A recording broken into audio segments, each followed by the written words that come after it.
Welcome back, everybody, to the newest episode of PenPodcast.com. I'm your host, Matthew Harms, founder of Pen for Hire, where we offer premier ghostwriting and author coaching services. Also, the creators of the Pen Podcast, where we sit with authors, writers, writing industry professionals, subject matter experts, and all-around interesting people. Today, I have the pleasure of being joined by Sharon McDermott. How are you today, Sharon? Great. Thank you for having me. It is my pleasure. Where are you joining us from? From Westbury, New York on Long Island. Oh, very nice. A fellow New Yorker. Yep. Just across the sound from me. Okay. Are you a native New Yorker? No, my original birthplace was Montreal, Canada. So I was a Canadian by birth and eventually became a United States citizen. Yeah. Very nice. I'm assuming many years ago, right? Many years ago, yes. Awesome. Love my New Yorkers. I can tell up front when I have a New Yorker or anyone from the Northeast that I don't have to slow down my speaking. You'll be able to understand and get it. Right. People from the South are like, you just talk way too quick. No, exactly.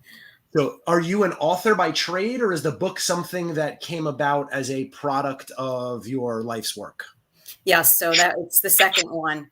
And I've always written newsletters and blogs and things like that, articles, featured articles in various papers and things online. So this was just a sort of a desire and culmination of some of the things in my work that I've been doing. And it really propelled me forward into talking about birth work and fertility treatments, which is what I do. So that's why I wrote the book. So I work with plenty of people who do all different kinds of writing.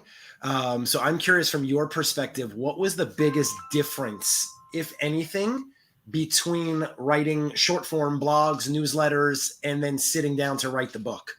Yeah, it's quite a different process. So, it takes obviously a lot longer. It took me 5 years to write this book, and it's not a huge book, but still putting thoughts together, making sense of it, tying in various different themes, trying to make it all gel and work. I really needed an editor for that, which is, I did hire somebody for that, but it's, newsletters you can kind of do very quickly. They're just short spurts of information. This had to be a lot more thoughtful, and I did a lot more research actually in particularly the goddess section of what I did, and also just in any other medical information that I put out in the book. So much more time consuming in that manner. Yes, you hit it on the head. I think where a lot of people who try for their first time to write a book miss the part that every single part of it has to be cohesive, right? Yeah. It all has to tie in, and you can't just have 14 random talking points that you might when you're doing short form. Right. Exactly. Yeah. What was the biggest thing that prompted you to write this book? I know you said it was kind of like the culmination, but when did it really start? Like, I should write a book. So when I started doing birth work as a birth doula about 5 years ago, and I saw some things that were really wonderful, and I saw some things that were really not so wonderful, and a little scary in terms of what women were going through in the hospital situation with birthing and laboring, not really being empowered, even women coming to me with fertility treatment and not really feeling like they could talk to their doctor and ask questions and be heard. So a combination of those things. And so that just really made me want to provide more information to empower women to have confidence. I was seeing women coming in not having confidence with pregnancy, with just the whole labor situation. So that's why I decided to sit down and write something. And I wanted to do it really with adding something interesting with the goddess archetype point of view that I thought would be, helpful to women to understand where they could get their courage and their confidence and their understanding from. So that's why I did it. I love it. I usually ask this question later on when it's applicable, but since we're here right now, what impact, if any, has having the book done for you in your work? So it's still like relatively new. I put it up at the end of July, and I don't know, it takes a while to get a momentum with the book. I had some good momentum. I think it's just making more, as an educational thing, making more awareness to women.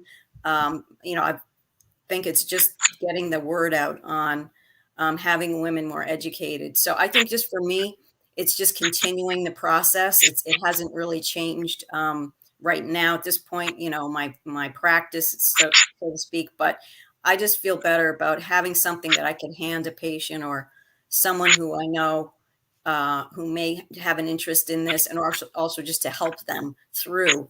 They may have questions and have a better understanding, like I said, of getting their questions answered. I mean, I have one section just on what to ask a doctor, and I have like 5 different types of doctors in there to ask them, certain types of questions, and write it down, and then come in. And even though you may not get all the questions answered, they can still, be prepared to have some questions answered.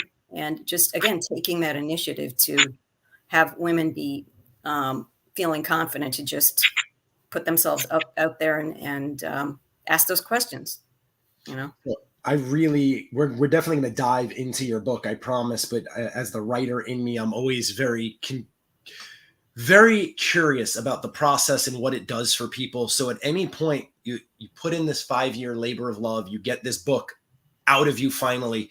Yeah. During that process at all, did you ever get that spark, or do you have it now where you're like, I've got another book in me? Like, I didn't say it all. Yeah. Well, maybe a different subject. So still going on women, but I'm thinking about possibly doing a book on menopause. Because there isn't a lot of Western treatment, since I'm a licensed acupuncturist and I do Chinese medicine. Women come to me because Western medicine doesn't really offer anything for that too much. So, I can actually, acupuncture and Chinese herbs works really well for that. So I'm thinking of that area of being something that could tap into another, area for women to, there's a big market for that, women of whatever, 50 plus, that could utilize that information. Absolutely. And I definitely, again, want to dive into that last question on your book writing process. Knowing the last one took you 5 years. Yeah. Do you think, knowing what you know now, the next one will take you 5 years, or you think you can shave some time off that? I'm hoping I can. I mean, I certainly learned a lot from my editor in terms of, how to connect structure of things like sentences going into another chapter, or, how to sort of gel that particular chapter together so that my writing got better. She said longer sentences, longer sentences. I was writing, kind of short sentences, which is kind of like what I'm used to clinically when you write, a report. So that's different when you're writing sort of more story like. So yeah, I think now I have a better idea of how to do that. So hopefully it'll be shorter time. And thank you for giving editors the credit that they so rightfully deserve. I live and die by the motto of a good editor makes a bad writer good and a good writer great. Yeah, definitely. And my usual PSA, never try to edit your own stuff. It's just, even if you're an editor and a writer, still don't do it. I could see that why. Yeah. So Sharon, let's dive into the book. You mentioned a few things. You mentioned the goddess section, and you mentioned your birth work, birth doula. Maybe we'll start with the birth work, because I'm not sure if everyone listening, I know I'm not particularly familiar with what that is. Yeah. So yeah, a doula is, the definition is really a woman who helps another woman. And there's different types of doulas. So I was a birth doula, but there's also postpartum doulas, which is after birth. And you may have heard of also end of life doulas, which are, for when somebody's in hospice and dying, basically. So, but I deal with the front end, the birth process. And what I do is I provide emotional support. I provide physical support. I provide advocacy for the woman and her partner, whoever that may be, to ask questions, to say, well, what do you want to do? I give the pros and cons of various medical interventions. Just to take one, would be whether they are going to have an epidural or not. This is, become a very regular thing with birthing, but it doesn't necessarily mean everyone needs one. So Also, because I'm an acupuncturist, I can do pressure points that really help the woman move through each of the labor contractions. And, you know, that's going for quite a long time. You know, it's not like you just pop a baby out. It takes a while. I mean, I say it usually takes on average about 24 hours. It could take longer, it could take shorter. But particularly a lot of women hire a birth doula for the first baby because it generally does take a little bit longer. So I was just excited to get into that because I was doing the fertility work, and then I wouldn't really get to see the baby, you know, once the product was made and the baby comes out. So I kind of wanted selfishly to see the baby too, and you know, it's nice to have a relationship with mom and the significant other. So it's just a really beautiful thing to. It's still a miracle to me when you see a baby being born. So yeah, it's pretty interesting, pretty fascinating. So this is by far nowhere near your standard kind of consultancy or coaching relationship. At the drop of a dime, you may need to clear your calendar and spend an entire day with somebody. That's right. Yeah, exactly. So that's how it works. Like basically, when I know that I'm going into a on-call period, which is about, you know, that estimated due date is just, it's estimated exactly. It's not an exact time, right?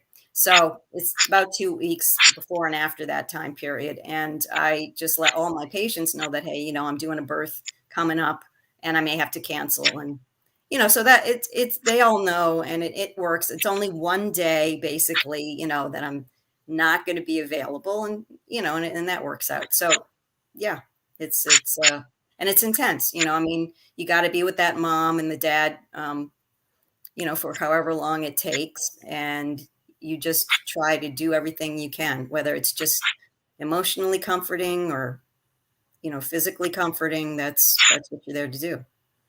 Yeah, I mean, it sounds to me like for all the reasons you've mentioned alone, it can be incredibly stressful and emotionally draining on you, even as a professional. It is, but it's my job to stay calm and focused, to help mom stay calm and focused. That's really a big part of my job. So definitely that's needed in the room. And I will speak up if another, let's say, medical professional is kind of encroaching on, you know, that sense of calmness and whatever. Like when mom's having a contraction, they want to start asking questions or something. I've already discussed that with mom. I mean, we've already had time together to discuss, like, hey, you just have to tell them you can't ask me anything right now. I'm in the middle of a contraction and you got to wait, you know. And I think a lot of medical professionals, they just forget what the woman is going through at that. I mean, and this is happening over and over and over again through the time that a woman is laboring. So, you know, you try to respect both sides. You try to respect the medical profession, but you also try to respect the woman. And that's sometimes where I don't see that respect always coming through, because it's sort of like the medical intervention intercedes and becomes more important than what the woman is doing, which is birthing, you know, which is laboring.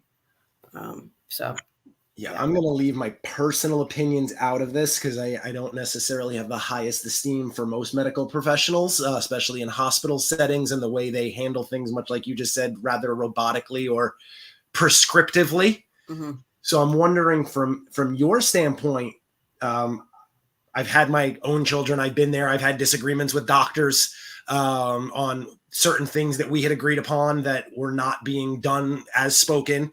So for you, who is kind of a third party in the room, Right. how easy or difficult is it for you to get that doctor to like take you and listen to you and not try to just go right past you to your client? Well, I try to get well, sometimes the mom, of course, can't speak because she's, you know, in the middle of labor. But I get usually I can get the significant other, husband, whoever it is, to say, hey, can you just ask them about this or that? And a lot of times that works well, you know. Sometimes I will, you know, speak up if I need to, but I'm always, again, respectful, because you don't want to create a friction and a kind of, you know, adversarial kind of relationship like that, because this is such a short period of time. And yeah, so I am like a kind of like a third wheel. But in the other hand, a lot of doctors or nurses, they do like the fact that I'm in there because they know that there's attention being paid, and, this birth may go quicker because I'm there and helping out. So, and a lot of times that is what happens. So they're happy to have me there, because the nurse can't be in there. They're only coming in and out because they got, whatever, 10 other women there. So they're happy to have me there. It just depends on the situation. You have to kind of evaluate it, and who's, really does. The nurses are the ones that are really running the show. So it depends who's there, which nurse you get at that time period. And you have to, if it's a great nurse, great. If it's somebody who's not so happy for you to be there, or just kind of wants to dictate everything, then, you got to work with it. But you can speak up. And that's what I try to get my ladies to do. And the ones who do really well are the ones that do speak up, that can really, stand up for themselves, even when they're in labor. Because, you're kind of in and out. They're not completely out of it the whole time. But yeah, I think that's the best scenario. And the dad or the significant other, whoever it is, also likes to be engaged. They want to have something to do, and I'm having them help with the physical part, and also with engaging them to speak to the staff if they, need to. So it usually works. Okay. I would imagine that you probably have a ton of like extended family, quote unquote, of people you've helped birth, and like, it's not just after you're done, they're out of your life, right? It depends, they're hiring me for like a really short period of time. Sometimes they're people that I've known that actually came to me, for one reason or another while they were pregnant or trying to get pregnant. My goal is really to have those people with me too, go through with hiring me as a doula. And then sometimes they could hire me last minute, or they could just be somebody who just needs me for that moment in time. And, I do try to keep up with some, but some don't, and they just go their separate ways. So it just depends. Okay. Different situations. Got it. You had mentioned, I want to jump back to what we started alluding to before, the goddess section of the book. So talk to me about that. Mm-hmm. So what I wanted to show, like, for instance, what I did was I took a couple of examples of women who I had helped as a doula. One particularly, she was one of my first that I was able to support. And to me, she was like Aphrodite. And so what I wanted to do was just do symbols and use sort of adjectives of women, and sort of affirm that these are all attributes that they have, and to aspire to that. So the first one I had, she was a more mature woman. This was her second birth. And although she had years in between the second, so it was 10 years in between, because she had been married to another man at that point. But she was much more confident in herself, and she wanted to have me there because actually in her husband's culture, which is an African culture, the men are not normally present for the birth. So, but it worked out well because actually she had a midwife, and the midwife engaged the husband. I was helping, and she was just calm and able to go through it. She fortunately had that baby within 7 hours, which is pretty quick.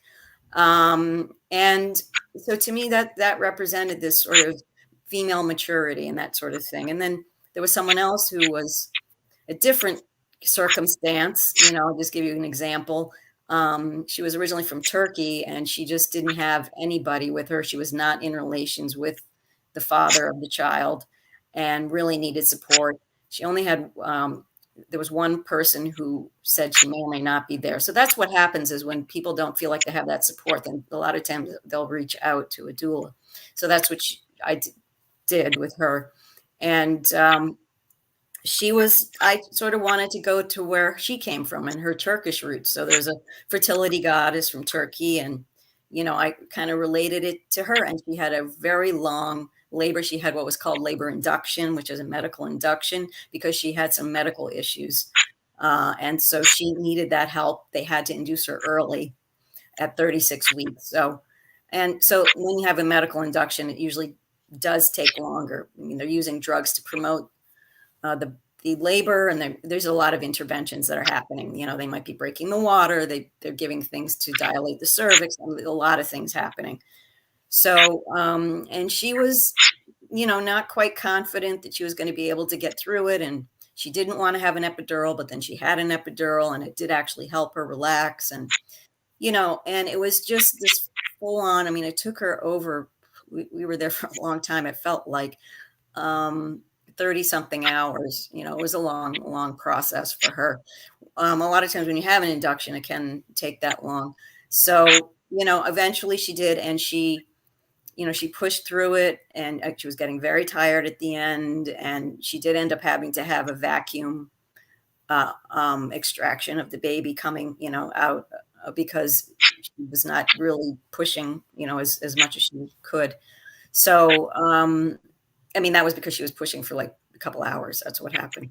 So, that another, just two different sides of the coin, just very different births, but women who really pulled through, and they did their own thing and kept encouraging her. And, and she was very grateful to have me and this one other person, her friend, there. So, yeah. So this question, I just need to satisfy my own curiosity. What is the longest period of time you have ever gone without sleeping? Oh,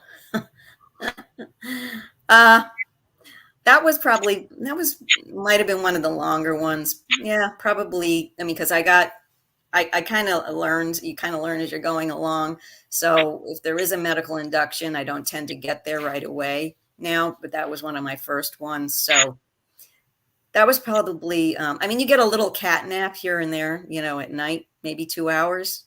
So I said that one was like, probably I didn't have sleep for about almost 29 hours, probably. Yeah. Wow. Yeah. God bless you.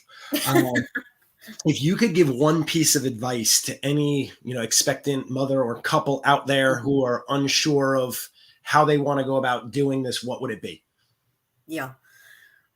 So as far as, you mean if they're already pregnant and they're already pregnant and they've got a lot of anxiety around, being a first-time parent or giving birth. Right. So they should contact somebody like me. The group that I belong to is Long Island Doula Association, and they have their website, and they have all of us up there, and I service mostly Nassau County, but I'll do, parts of Eastern Queens and let's say Western Suffolk County.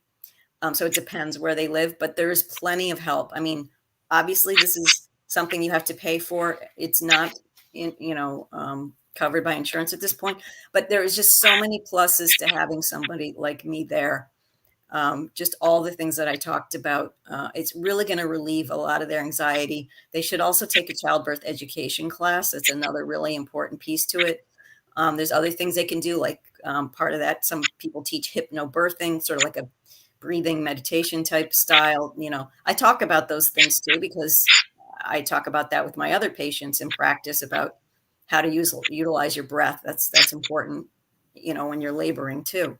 So I just think there's just so many things I can help them with along the way. And I think they should just reach out. Yeah. And I think it's really important for people to realize that not everything that's not covered by insurance isn't important. Insurance isn't in the business of trying to keep costs down, unfortunately, or do things more naturally. Yeah.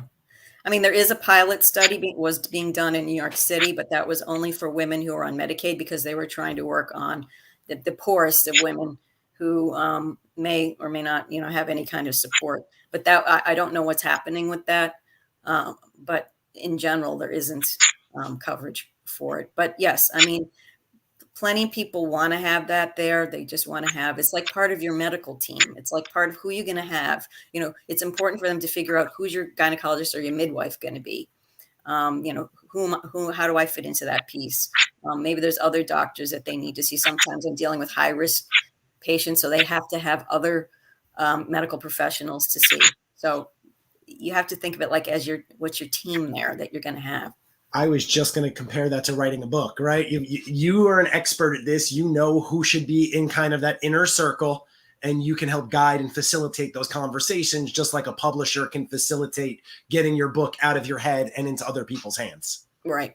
Yeah, exactly. Yeah, and I'm there to give them referral sources. If they need somebody for breastfeeding afterwards, that's where the postpartum doula comes in. If they need some help around the house, that's where the postpartum doula comes in. So I know postpartum doulas, be happy to do that.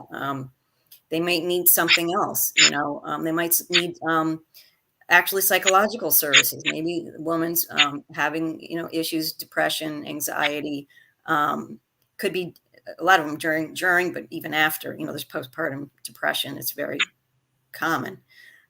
So there's resources for that. We have a wonderful resource here on Long Island, out in Suffolk County for that. So, there's a lot of things that they may not know where to turn, but I can certainly give them referrals for that, references and resources. So That's incredible. And I don't want to steal your thunder, but I know you told me behind the scenes that you have a special offer for the first 2 listeners who want to take you up on it. So now would be a great time to let people know what you're offering, also how they can get in touch with you. And I'll preface that by saying, for anyone who is interested in taking advantage of this and you choose to go through me instead of Sharon, we'll make sure that we timestamp everything, and the first 2 people do get credit. But go ahead, please. yes, so I wanted to offer today, Matthew, anybody, the first 2 people that are contacting you or me, will be given a 20-minute free consultation.